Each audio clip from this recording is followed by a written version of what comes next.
शुभ सकाळ. जय जय रामकृष्ण हरी.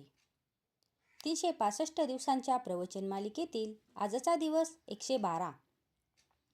सत्समागम हा सर्व साधनांचा राजा. मनुष्य जन्माला येणे, संतांची भेट होणे आणि त्यांना ओळखून त्यांचा सहवास होणे, या तिन्ही गोष्टी फार दुर्घट आहेत. म्हणूनच संत समागमासारखा लाभ नाही असे म्हणतात. सत्समागम म्हणजे सर्व साधनांचा राजा आहे.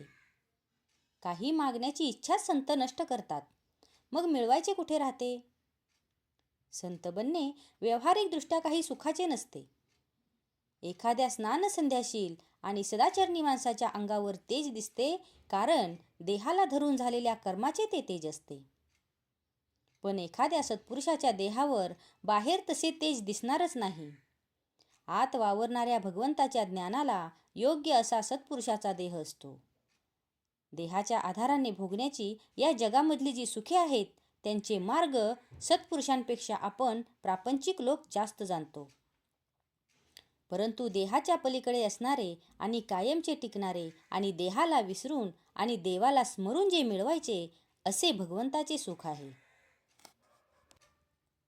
ते प्राप्त होण्याचा मार्ग समजावून घेण्यासाठी आपण सत्पुरुषांकडे गेले पाहिजे. विषय तृप्तीसाठी जावे आणि निर्विषय होऊन यावे, हा संत संगतीचा परिणाम असा जो असेल, तोच संत नव्हे प्रत्यक्ष भगवंत होय. अशांची संगती केव्हा होईल, ही तळमळ असावी. संत आपल्याला सत्यस्वरूपाची ओळख करून देतात. सत्पुरुषाने आखून दिलेल्या मार्गाने काया वाचा मनाने जे कर्म केले जाते, ते पौरुषच होय. आगगाडीत बसणारी सर्व माणसे, मग ती कोणत्याही क्लासमध्ये बसणारी असोत, इतकेच नव्हे तर बिना तिकिटाची माणसे देखील गाडीबरोबर सरळ म्हणजे शेवटच्या स्टेशनापर्यंत जाऊन पोचतात. त्याचप्रमाणे संतांची संगत करणारी सर्व माणसे भगवंतापर्यंत जाऊन पोचतात.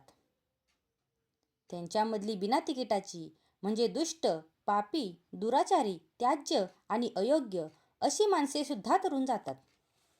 मात्र कोणीही गाडी तेवढी सोडता कामा नये. हाच सत्संगतीचा महिमा.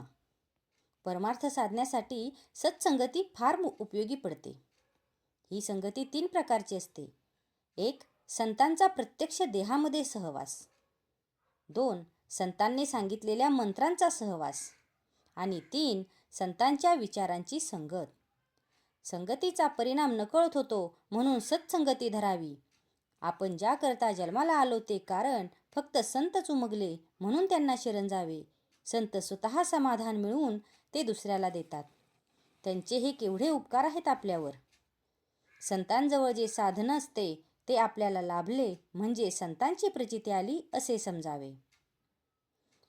आजचा हा भाग तुम्हाला कसा वाटला हे कमेंट करून नक्की सांगा. कमेंटमध्ये लिहा. जय जय रामकृष्ण हरी.